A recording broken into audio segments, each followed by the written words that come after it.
여러분 안녕하십니까, 진성호입니다. 오늘 윤석열 국민의힘 대통령 후보가 신년 기자회견을 열었습니다. 신년 기자회견, 이렇게 말하면 대통령의 신년 기자회견이 떠오릅니다.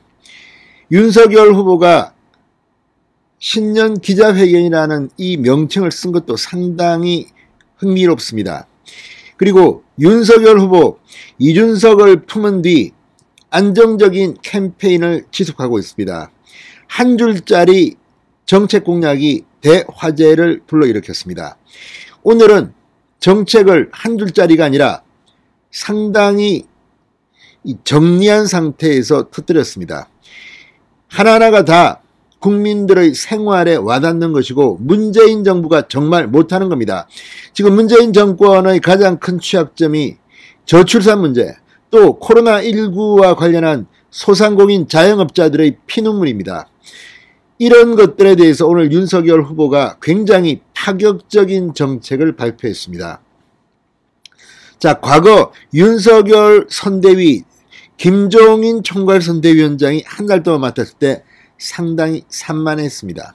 그러나 이제는 통일적이고 질서가 확실하게 잡혔다는 생각이 듭니다. 물론 정책 하나하나 이건 국민들에 따라서 정말 저거 좋다. 어떤 사람은 야, 왜 저 사람들한테만 저렇게 하고 나한테는 혜택이 없는 거야, 이런 사람도 있을 겁니다. 정책은 모든 국민을 100% 만족시키기 어렵습니다. 제가 생각할 때는 정말 중요한 것은 자유시장 경제 체제에 맞게 동기부여를 하는 게 좋은데 지금 상황이 코로나 때문에 좀 비정상적인 상황입니다. 그래서인지 파퓰리즘이라고 비판을 받을 수도 있습니다만 윤석열 후보도 그래, 나도 할 수 있다. 오늘 카드를 몇 개 던졌습니다. 지금 반응이 나쁘지 않습니다. 이재명 후보 그동안 임기 응변이나 하고 뭐가 자기가 했던 발언이 문제가 되면 나 이거 포기할래. 기본소득도 뭐도 본인의 기본적인 정책도 말을 막 바꿉니다. 문재인 대통령이 실패한 부동산 정책 나 거꾸로 한다. 이재명 후보의 말을 들으면 정말 유체이탈화법, 정말 적반하장, 자기들이 일을 저질러 놓고 자기들이 마치 몰랐다는 듯이 바꾸는 건데 이래서 국민들로부터 신뢰를 받기 힘들다는 겁니다. 반면 윤석열 후보는 그동안 윤석열 말이지 좀 모자라는 사람 아니야? 정말 저런 사람이 대통령 돼도 돼? 이렇게 여론을 막 퍼뜨린 그런 세력이 있지 않나 싶기도 합니다. 국민의힘 내부에서도 김종인 총괄선대위원장, 이준석 대표 윤석열을 마치 모자라는 사람 취급한 건 아닌지 비판을 받고 있습니다. 그러나 이제는 다릅니다. 이준석도 좀 됐습니다. 이번에 윤석열이 떨어지면 이준석도 집에 가야 됩니다. 정치인으로서 입지가 없어집니다. 두 사람은 지금 현재 공동 운명체입니다. 물론 이준석이 사고를 혹시라도 또 칠지 모릅니다. 그때는 확실하게 응징해야 됩니다. 그렇지만 그 전까지 이준석이 제가 볼 때는 지금은 참 잘하고 있습니다. 그리고 일은 젊은 사람들이 해야 할 일이 있고 또 경륜 있는 사람들이 해야 할 일이 있고 또 그 중간적으로 해야 할 사람도 있고 아무튼 일이 분업이 잘 돼야 되고 효율적으로 나가야 됩니다. 그리고 질서를 잡아줄 누군가가 필요합니다. 지금 권영세, 원희룡 두 명의 본부장이 그 일을 하고 있고 선대 조직은 상당히 슬림화됐습니다. 이런 가운데 젊은 사람들이 목소리를 많이 반영하는 것 같습니다. 자, 그리고 그 중심에는 윤석열이 있습니다. 윤석열 후보는 지금 그렇게 높았던 지지율이 이렇게 떨어진 데 대해서는 가장 큰 책임은 물론 윤석열 후보에게 있습니다. 그렇지만 그렇게 만든 국민의힘도 반성해야 됩니다. 정말 누차 말씀드리지만 국민의힘은 변해야 합니다. 그렇지만 하루아침에 사람들을 바꿀 수는 없습니다. 현역 의원이 105명이 있습니다. 이제 이들이 잘하는 일을 맡기고 지방 가서 당신들은 지역구에서 열심히 돌아. 그리고 공중전을 잘하는 전문가들이 하면 됩니다. 그런 의미에서 오늘 윤석열 후보의 신년 기자회견이 열린 장소부터 내용까지 파격이었습니다. 자, 윤석열 후보는 오늘 서울 성동구의 할아버지 공장 카페에서 신년 기자회견을 진행했습니다. 장사도 나름대로 굉장히 공을 들여 잡은 것입니다. 그리고 이 자리에서 코로나19로 피해를 받고 있는 그런 국민들을 겨냥해 임대료를 임대인, 임차인, 국가가 3분의 1씩 나누어 분담하는 임대료 나눔제를 도입하겠다고 밝혔습니다. 코로나 고통 분담에 국가가 적극 나서겠다는 겁니다. 자, 그리고 전 국민을 대상으로 부모급여를 도입하겠다고도 약속했습니다.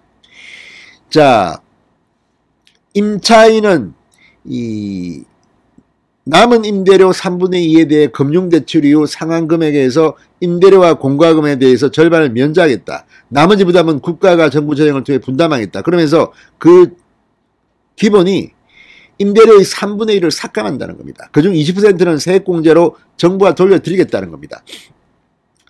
자, 그리고 이 재원은 이 3년에서 5년 이후에 순차적으로 재정 부담이 들어가는데 50조 원을 예상하고 있다고 했습니다. 정책을 발표할 때는 재원 조달 방안을 이렇게 말하는 것이 신뢰성이 있습니다. 자, 윤석열 후보는 포스트 코로나 대응위원회를 구성하겠다고 했습니다. 코로나가 가져온 충격을 혁신으로 바꾸겠다고 했습니다. 필수 의료 국가 책임제를 도입해 공공정책 수가를 별도로 신설해 더 큰 의료적 장애 닥치더라도 중환자실, 응급실이 부족해 국민이 발을 동동 구르며 피눈물을 흘리지 않겠다고 강조했습니다. 그러니까 지금 오늘 윤석열 후보의 발표는 문재인 정부가 못하는 것을 나는 이렇게 잘할 수 있다는 대안으로 꾸며져 있습니다. 자, 그리고 재앙적 수준의 저출생을 극복하기 위해 아동, 가족, 인구 등 사회 문제를 종합적으로 다룰 부처의 신설을 추진하겠다. 전 국민을 대상으로 부모급여를 도입해 아이가 태어나면 1년간 매월 100만 원의 정액급여를 받도록 하겠다고 했습니다. 이건 상당히 파격적인 제안입니다. 여기에 대해서 포퓰리즘적이라는 비판이 나올 소리도 있다고 봅니다. 그러나 지금 저출산은 너무나 심각합니다. 윤석열 후보도 이걸 아는 것 같습니다. 100만 원을 준다고 출산하는 것은 물론 아니지만 아이를 갖게 하려면 국가와 개인, 가족의 많은 협조가 필요하다. 100만 원 급여는 그중의 하나라고 보면 될 것 같다고 말했습니다. 부동산 정책과 관련해서는 세제 개선과 주택 건설에 관한 규제 완화를 통해 시장에 충분한 물량 공급이 이루어지도록 집값을 안정적으로 관리하겠다. 자, 그러니까 지금 뭐 이 집 하나 팔면 세금이, 집 하나 사면 세금이 어마어마합니다. 그러니까 집을 안 팔고 쥐고 있고 집값이 오르고 이런 악순환을 끊어야 되고 자유시장 경쟁체에 맡기면 되는 겁니다. 문재인 정권이 이 부동산을 쥐어짜고 규제를 많이 하면서 집값을 올렸다는 이런 비판입니다. 에너지 정책에 대해서는 탄소 중립 에너지 전환 30년 계획을 수립하겠다고 했습니다. 원전을 더욱 안전하게 만들어 적정 수준으로 관리하겠다고 말하기도 했습니다. 자, 아무튼 오늘 윤석열 후보는 많은 이야기를 했습니다. 4% 성장률 이런 이야기도 했습니다. 그런데 기자들이 관심은 이것이었습니다. 문재인 정부와 가장 다른 점은 뭐냐? 윤석열 후보는 인재 발탁을 꼽았습니다. 사람만 잘 쓰면 사실은 다 해결됩니다. 대통령이 된다면 문재인 대통령과 무엇이 가장 다를 것인지 한 가지를 꼽아달라는 기자의 질문에 저는 시장의 원리를 존중하고 자연의 이치를 존중해서 과학과 데이터에 기반을 해서 의사결정을 내릴 것이다. 국민에게 제공하는 행정 서비스를 담당하는 인재를 발탁하는 데 있어서 어떤 제한도 없이 오로지 능력에 의해서만 인재를 발탁하겠다고 밝혔습니다.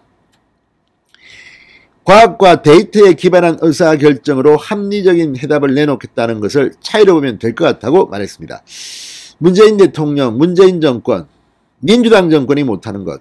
윤석열 후보의 오늘 신년기자회견은 이제 그동안 준비되어 있던 정책들을 하나 둘씩 이제 국민들한테 공개하는 서막이 된 것으로 보입니다. 진성호의 직설이었습니다. 여러분 감사합니다.